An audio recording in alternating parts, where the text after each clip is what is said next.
우리 함께 말씀을 보겠습니다. 에베소서 4장 15절, 16절 우리 두 절 말씀을 같이 읽도록 하겠습니다. 에베소서 4장 15절, 16절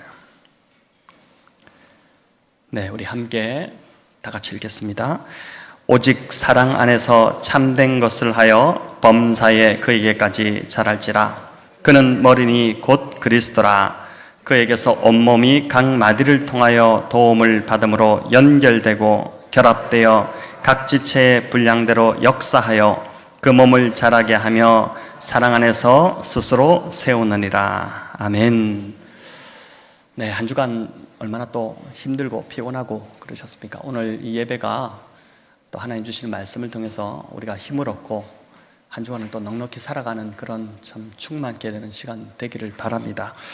오늘은 이제 마가복음 연속 설교를 잠시 좀 내려놓고 코로나가 주는 이 거대한 변화 속에서 교회가 앞으로 어떻게 이제 좀 나아가야 되고 또 대처해야 하는지를 좀 생각해 보려고 합니다. 특별히 구역 개편 이제 준비 모임을 갖게 되는데 저희 교회가 이제 주일 예배와 새벽 기도회는 어느 정도 지금 현장 예배로 드리고 있지만 구역 소그룹으로는 이제 전혀 못 모이고 있습니다. 모인 지가 거의 뭐 지금 2월, 1월 정도까지 모이다가 못 모이고 있는 상황인데 폴 트르니에가 이제 교회의 공동체성을 이야기하면서 혼자서는 할 수 없는 두 가지가 있는데 하나는 결혼이고 또 하나는 그리스도인이 되는 것이다. 이렇게 말씀을 했는데 교회를 이루는 두 모임이 바로 이제 예배와 큰 두 축이 예배와 이제 구역 소그룹 공동체라고 할 수 있는데 이 두 가지 모두가 혼자서는 할 수 없는 이제 그러한 모임입니다. 기독교 역사에서 전례 없는 온라인 예배가 지금 이루어졌습니다. 저도 이 첫 온라인 예배를 드릴 수밖에 없었던 그 첫 주일을 참 잊지 못하는데 아무도 없으시고 우리 교역자들밖에 없는데 허공에다 대고 설교하는 것 같아서 굉장히 참 적응이 되지 않았는데 아마 우리 성도님들도 참 쉽지 않으셨을 것입니다. 이제 예배 적응하시느라고 참 어려운 시간들을 보내셨을 텐데 물론 이 변화가 참 좋은 영향력을 또 미치기도 했습니다.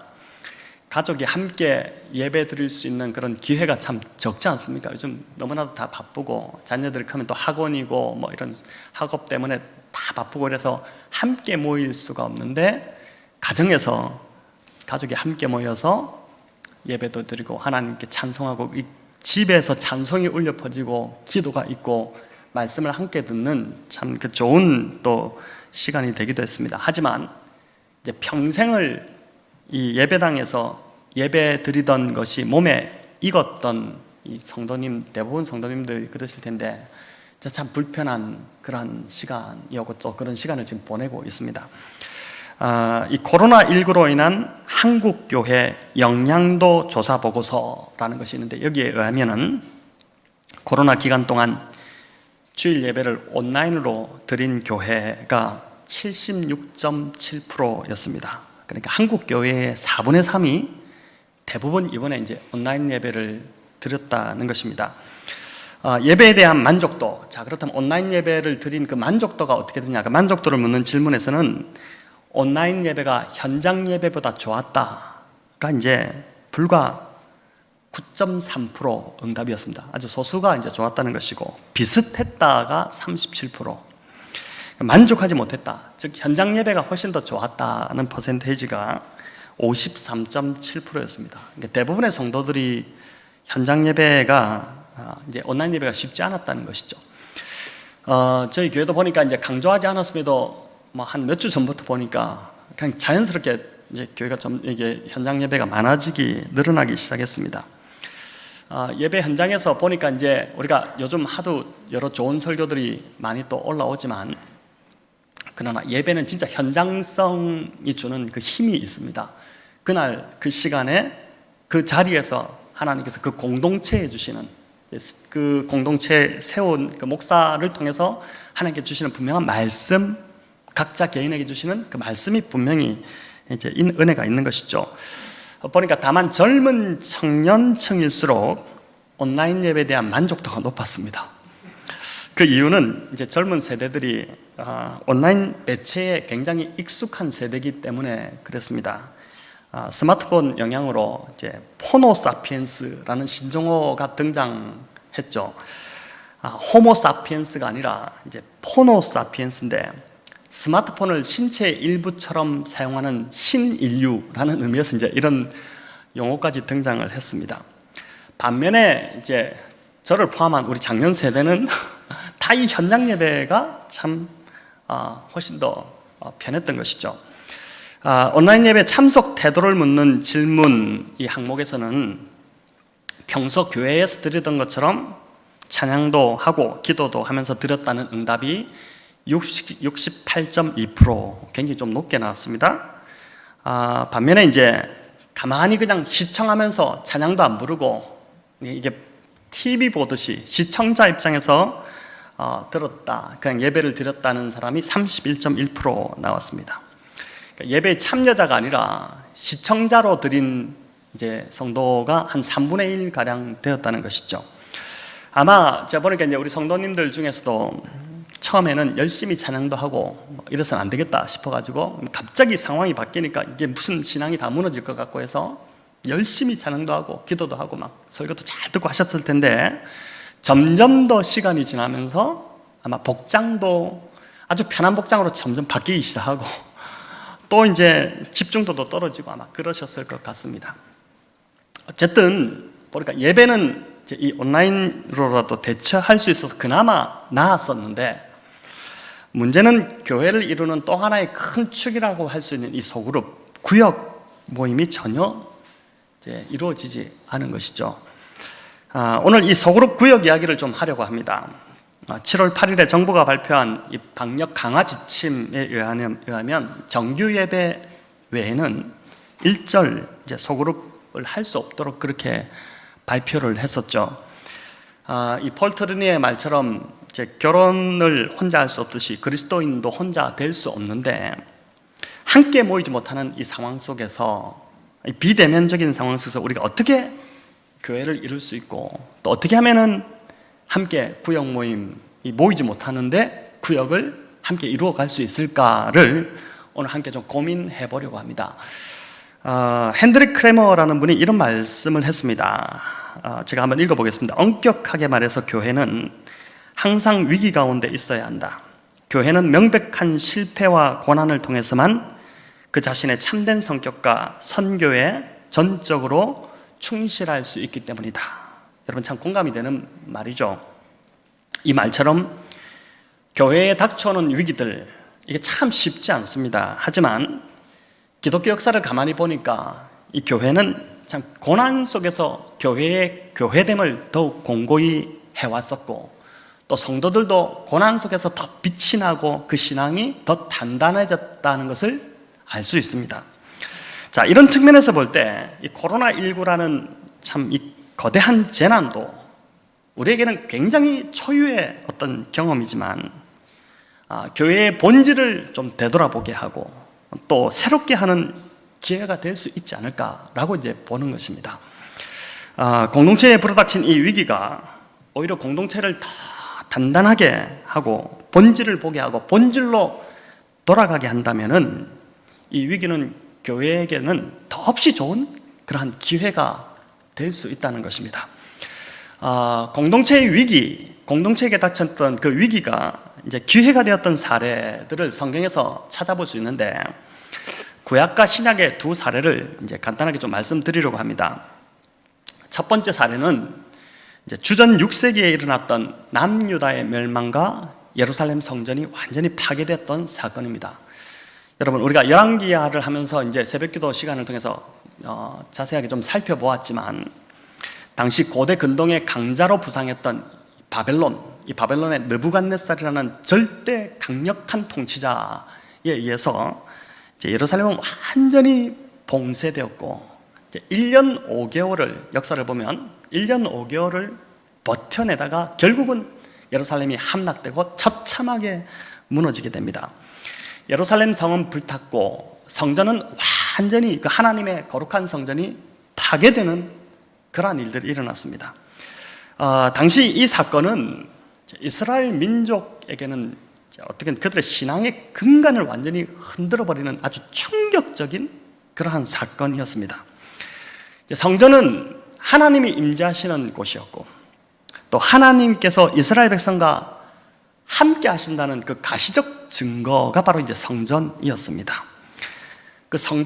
그래서 그 성전이 사라진다는 것은 정말 꿈에서조차도 생각지 못했던 그러한 일이었죠. 우리가 이번에 이제 교회에서 예배드리지 못했던 이 충격보다 어떻게 보면 비교할 수 없이 훨씬 더 큰 충격이 바로 이스라엘 백성들에게는 성전이 파괴되는, 예루살렘이 무너지는 그 사건이었습니다. 성전이 유대 이 신앙 공동체의 신앙의 중심이었기 때문이고, 성전이 사라지면서 매일 성전에서 드렸던 성전 제사가 이제 그게 중단돼 버리고, 그 성전에 가면 늘 만날 수 있었던 이제 제사장들, 그리고 레위인들이 뿔뿔이 다 흩어져 버리는 이제 그런 일들이 일어났죠. 또 그뿐 아니라 이스라엘 백성들은 이제 예루살렘에서부터 사로잡혀서 이제 멀리 이방 땅으로 포로로 잡혀가는 그런 일들이 일어났습니다. 자, 이런 상황을 지나면서 구약의 이 신앙 공동체가 바로 무너졌을까를 보니까 그렇지 않았다는 것이죠. 오히려 이 큰 위기를 지나면서 이 위기가 이스라엘을 새롭게 하는 그 기회가 되었다는 것입니다. 유대인들의 신앙 공동체가 아주 대단한 변화가 일어났는데, 그 전까지는 형식적인 성전 중심의 종교였다면 이 큰 거대한 사건을 겪고 나서는 이 성전 중심의 종교에서 율법 중심의 종교로 변화가 일어난 것입니다. 굉장히 긍정적인 변화를 이루어낸 것인데, 껍데기 신앙, 형식만 붙잡던 신앙, 제사의 형식에 치중했던 이들의 신앙이 결국은 가장 중요한 본질인 하나님의 말씀으로 회개해버리는 그 놀라운 일이, 참 충격적인 이스라엘의 성전이 무너지는 그 사건을 통해서 그 결과가 일어났다라는 것입니다. 여러분, 두 번째 사례는 신약 성경에 나오는 사건인데, 스데반 순교 이후에 예루살렘 교회에 불어닥친 대박해 사건이었습니다.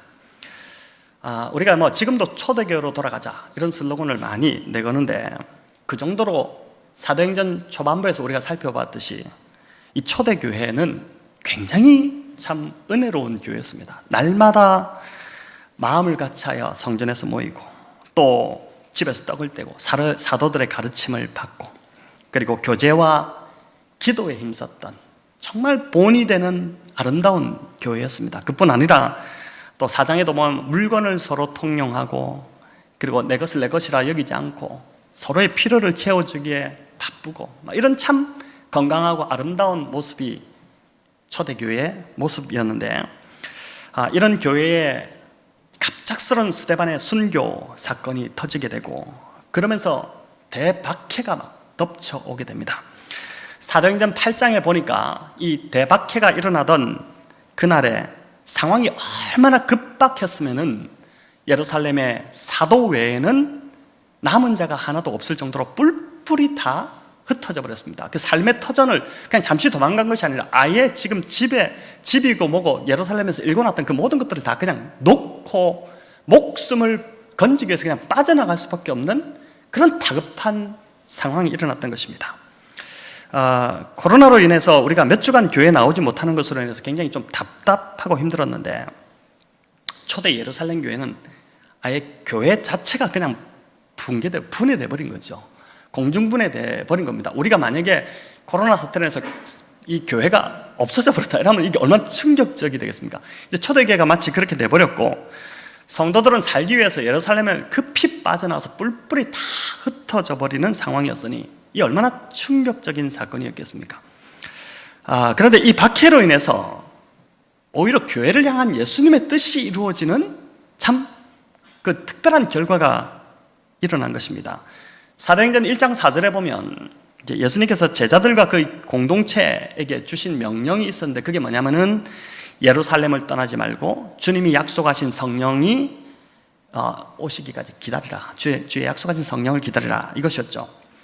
그 약속대로 그들이 기도하면서 기다릴 때 마가 다락방에서 성령이 임했고, 예루살렘 교회는 이제 베드로의 설교를 듣고 하루에 3,000명, 5,000명씩 회개하며 이제 영혼들이 돌아오는 놀라운 부흥이 일어났습니다.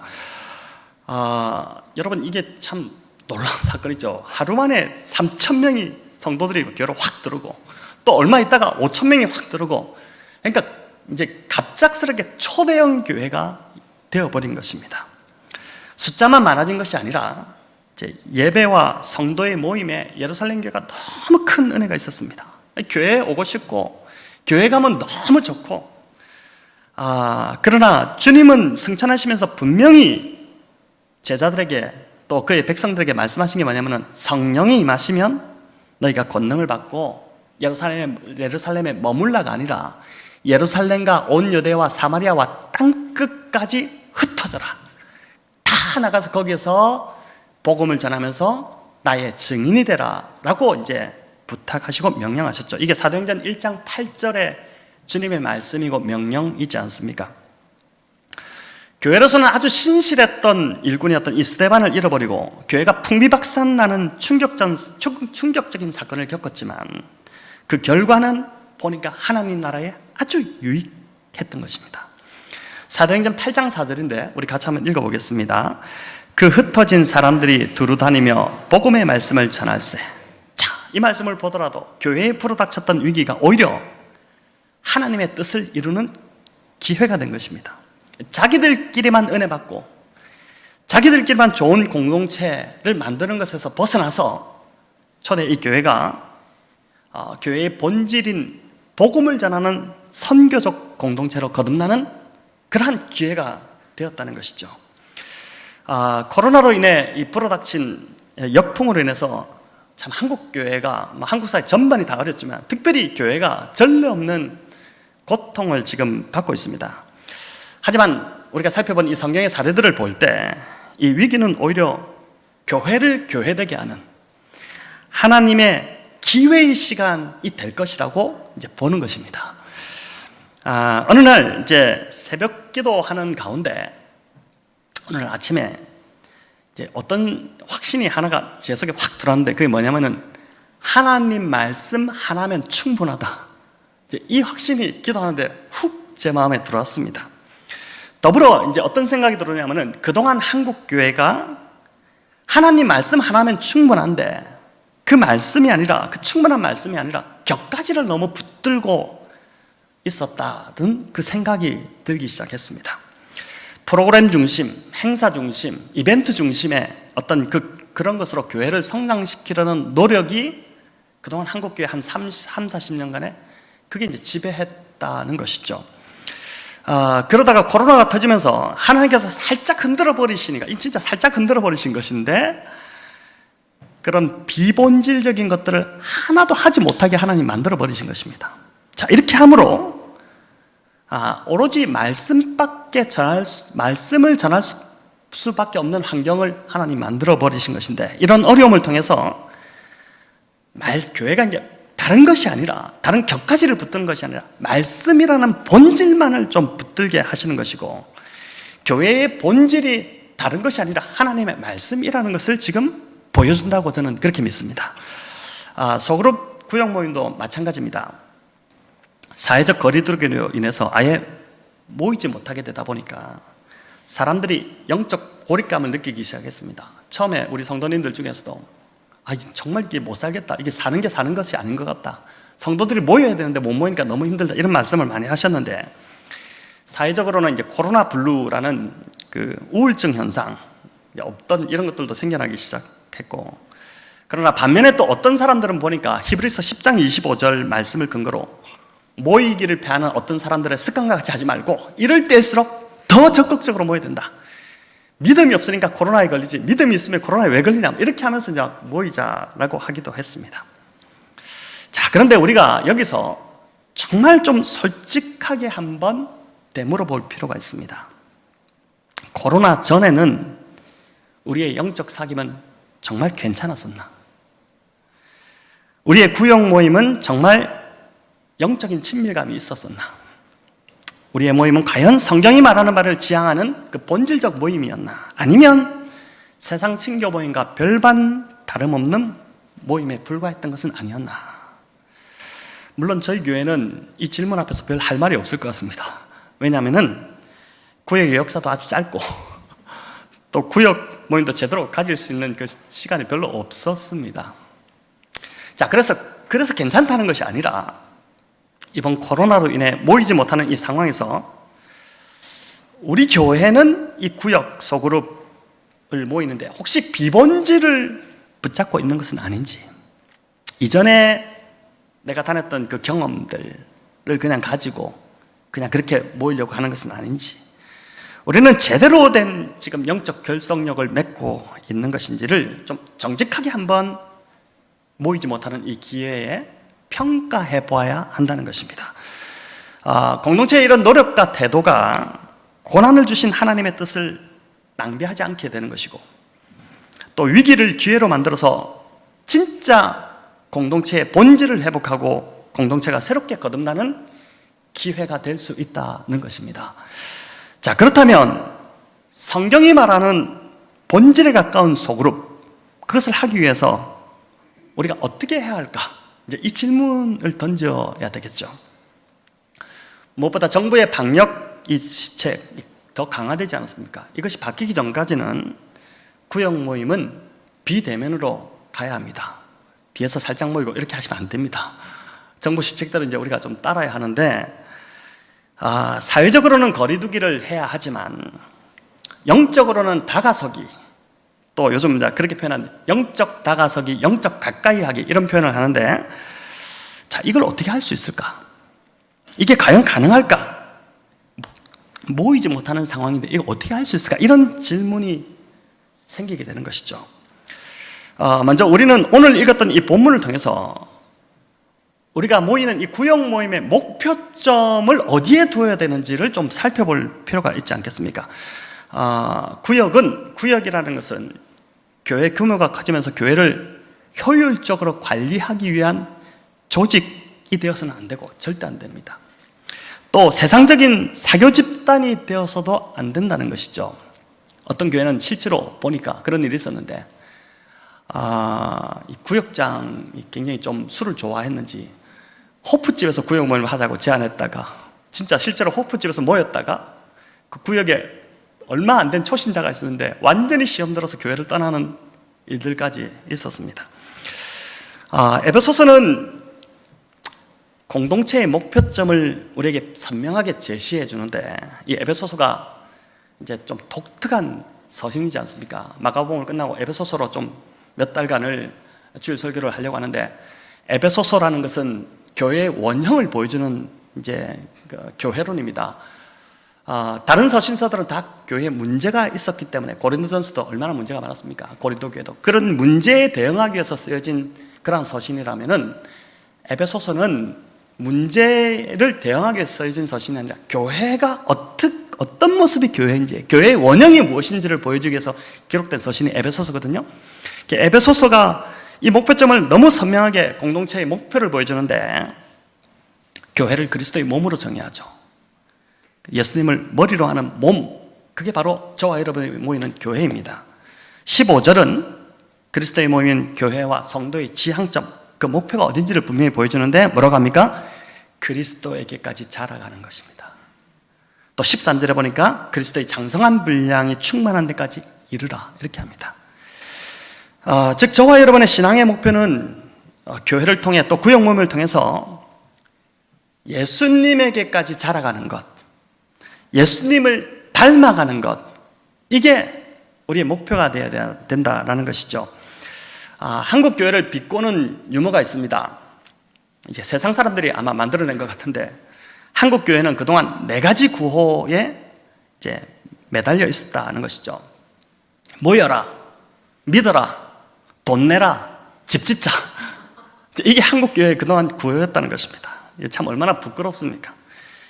교회가 반듯한 건물이 있어야 성도들이 더 많이 모여든다고 그렇게 믿습니다. 이게 어느 정도는 맞는 말이지만, 특별히 편리를 추구하는 이제 신앙의 수준이라면은 주차장이 없고 또 교회 공간이 협소하고 이렇다면은 그런 불편함을 감수하지 않으려고 합니다.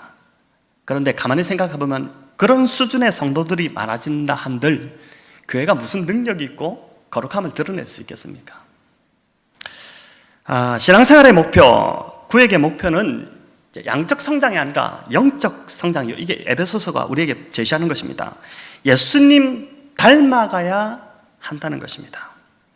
예수님 닮아간다는 것은 날마다 이제 자기를 부인하고 자기 십자가를 지고 주님을 따라가는 것인데, 자기를 부인한다는 건 쉽지 않죠.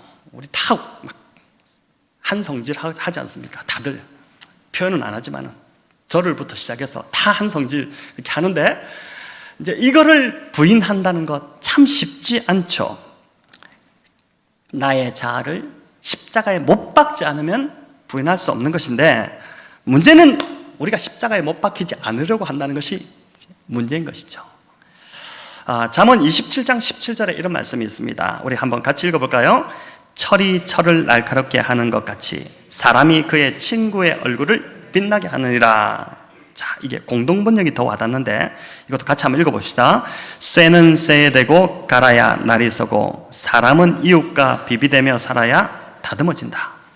자, 사람의 모남을 다듬어서 예수님 닮게 하는 것은 결국 사람을 통해서 하나님이 하시는데, 가장 가까이 있는 배우자와 그 가족이 그 일을 하는 것이고, 이제 교회는 성도 서로가 또는 구역 식구들이 서로를 다듬는 역할을 한다는 것입니다.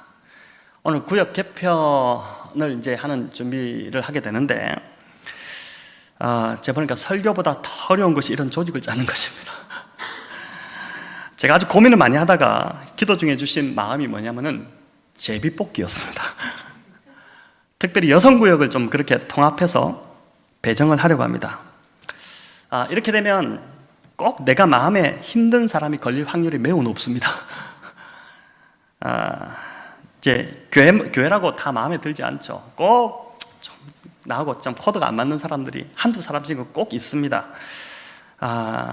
그런데 이 잠언 말씀으로 보니까 그 사람이 바로 나를 다듬어 줄 수 있는, 예수님 닮게 해줄 수 있는 그러한 사람이라는 것이죠. 싫어해야 될 사람이 아니라 오히려 감사해야 될 사람이 그 사람이라는 것입니다. 자, 여러분, 이어 에베소서 4장 16절을 보니까 그리스도의 몸인 우리들이 어떻게 영적으로 자라갈 수 있는지 그 원리를 아주 소상히 또 분명하게 우리에게 설명해 주고 있는데, 우리 같이 한번 읽어보겠습니다.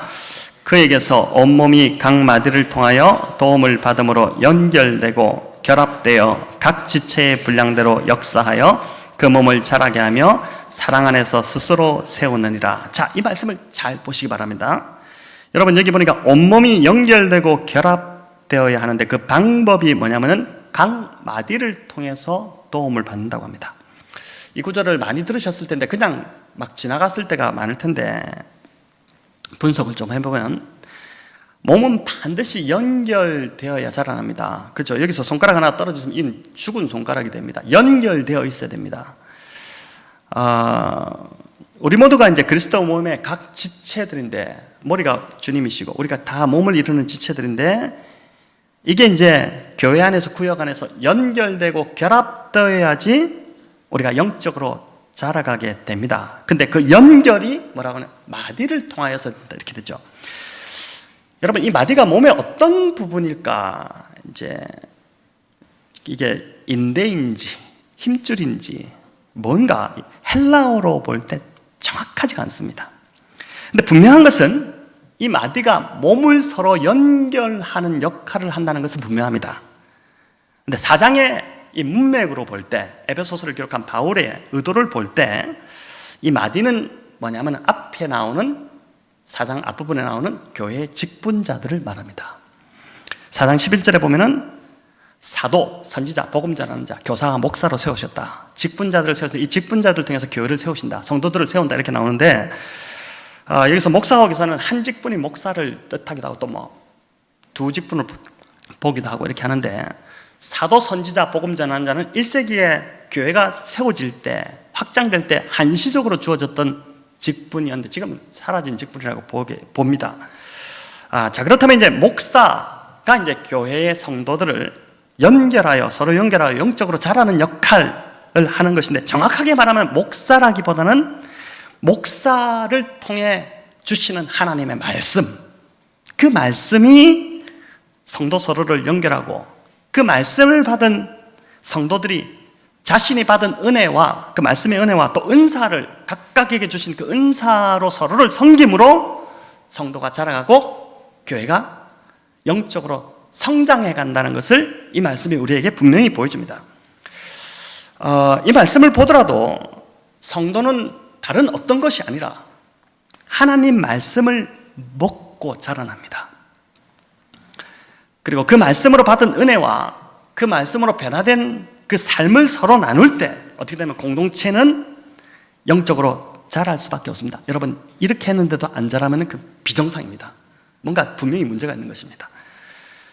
그래서 구역 모임에서 가장 우선시해야 될 것은 다른 것이 아니라, 가장 우선적인 미션은 다른 것이 아니라 하나님의 말씀을 바르게 나누고 그 말씀으로 변화된 자신의 삶을 오픈해서 그 삶을 나누는 것입니다. 하나님의 말씀만이 우리를 변화시킬 수 있고 예수님 닮아가게 하기 때문인 것이죠. 그 나눔을 통해서만이 성도 서로가 영적으로 연결되고 하나 되고 그리고 자라가게 되는 것입니다. 자, 구역 식구들끼리 좋은 것들이 있으면은 어떻습니까? 나누어주고 싶죠. 오늘 밭에서 뭘 땄다 이렇게 좀 나누어주고 싶고, 또 좋은 정보 있으면 공유해주고 싶고, 건강 문제에 뭐 좋다 하면은 생각나서 구역 식구들에게 이렇게 주고 싶고 이렇게 합니다. 참 좋습니다. 근데 이런 것이 주가 되고 이런 것만 나누게 되면은 굉장히 좀 허무해지게 됩니다. 물론 우리 성도님들 그렇지 않습니다만은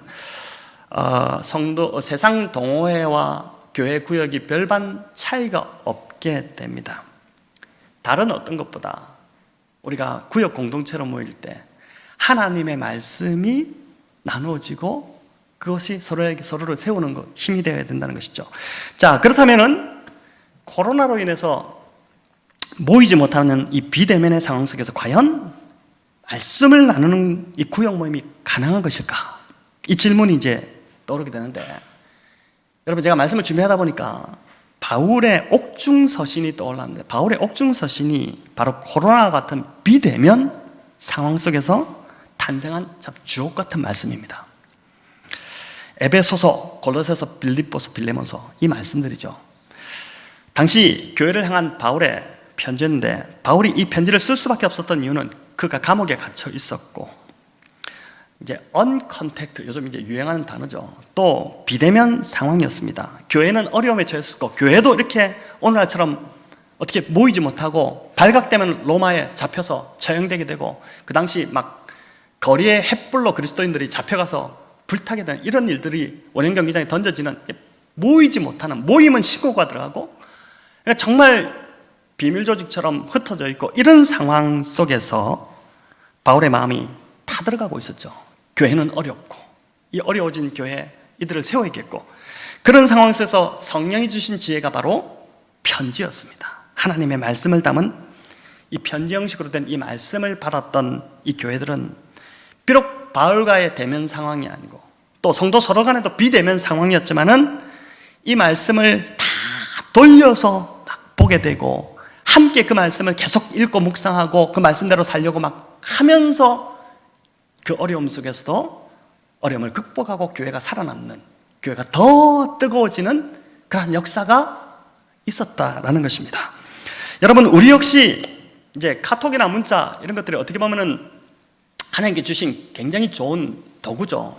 1세기 때 바울이 복음을 정말 그렇게 잘 전할 수 있었던 것도 로마가 깔아놓았던 획기적인 참 기발한 장치인 대로를 통해서 그렇게 복음이 전해졌던 것처럼, 오늘 어떻게 보면은 이제 이런 신문명이 그러한 우리에게는 복음을 서로 더 전할 수 있는 좋은 도구가 될 수 있다고 볼 수 있는데, 이런 비대면 속에서 이제 말씀이 바르게 나눠진다면은, 그래서 그 말씀을 바르게 우리가 묵상하고 붙들고 그렇게 한다면은 충분히 영적인 결속력이, 영적으로 다가서기, 영적으로 가까이 하기가 가능할 수 있겠다는 그런 확신이 제 속에서 이제 이번 주 말씀을 준비하면서 오기 시작한 것입니다.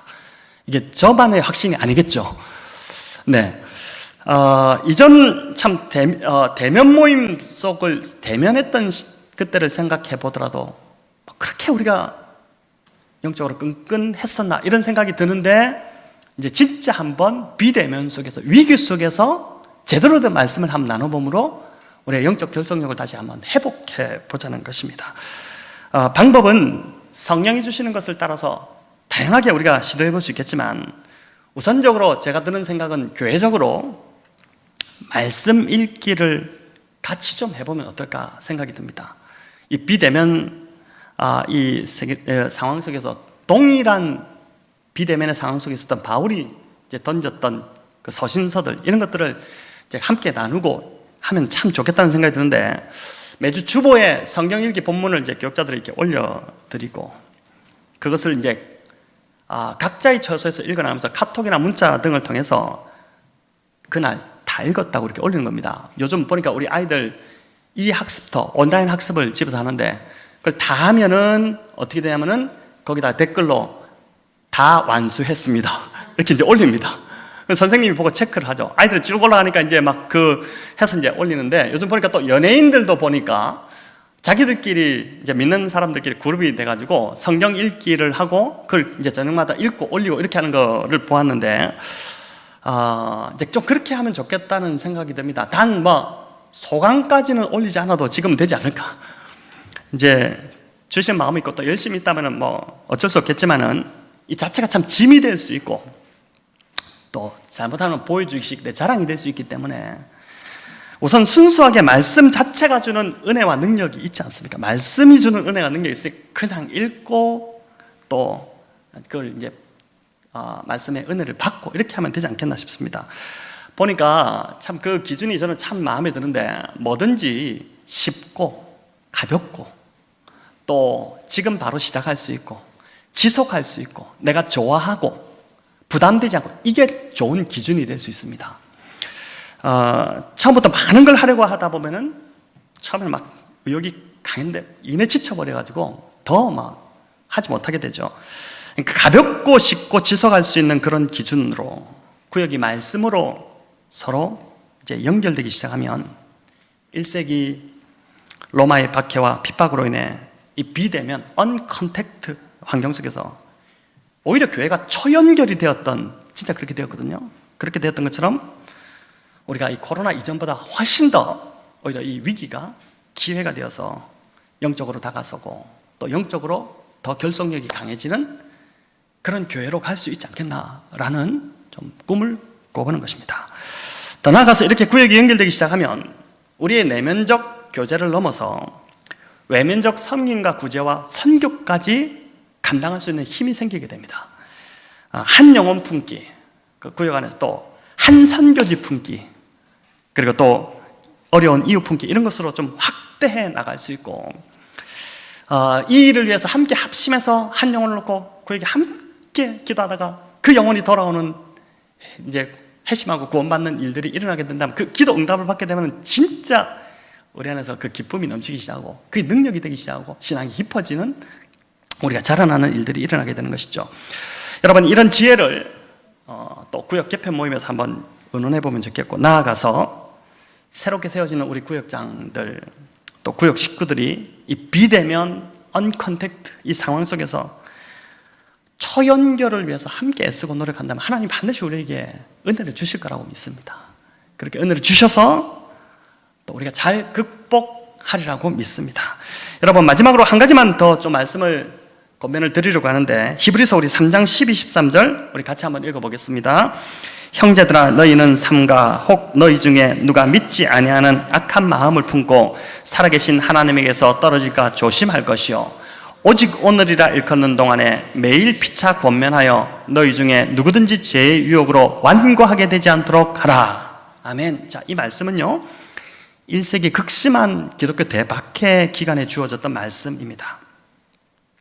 믿음이 약한 자들이 이제 서로 모이지 못하고 다 흩어져 있고, 이런 속에서 박해로 인해서 하나님에게서부터, 믿음에서로부터 떨어질까 우려하여 뭐라고 이야기하냐면은, 이 히브리서를 쓴 서신 기자가 서로 매일 피차 권면하라, 이렇게 이제 말씀했습니다.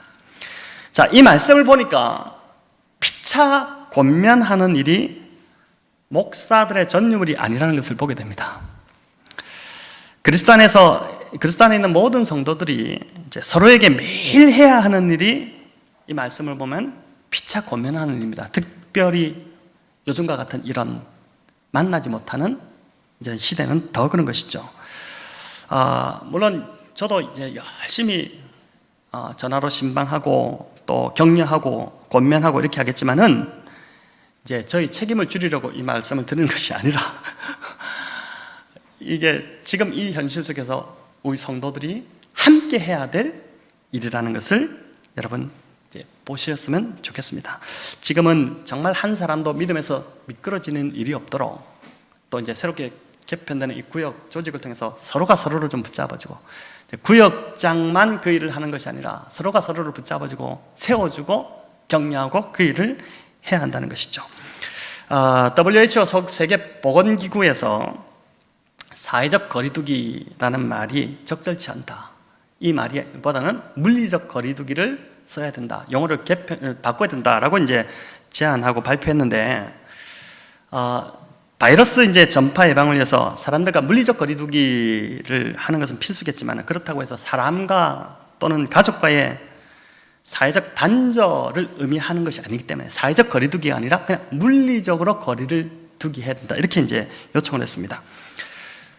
교회가 이 코로나19로 인해서 비록 물리적으로는 참 만나지 못하고 있지만 여러 가지가 참 너무 많은 제약이 있지만, 그러나 이 시간이 교회를 향하신 이 시대에 하나님의 뜻이 무엇인지를 바르게 아는 시간이 되고 또 공동체의 본질을 깨닫고 그래서 영적으로 더 가까워지고 다가서는 그런 계기가 된다면은 제가 볼 때는 아주 가치 있는 고난이 될 것이라고 믿습니다.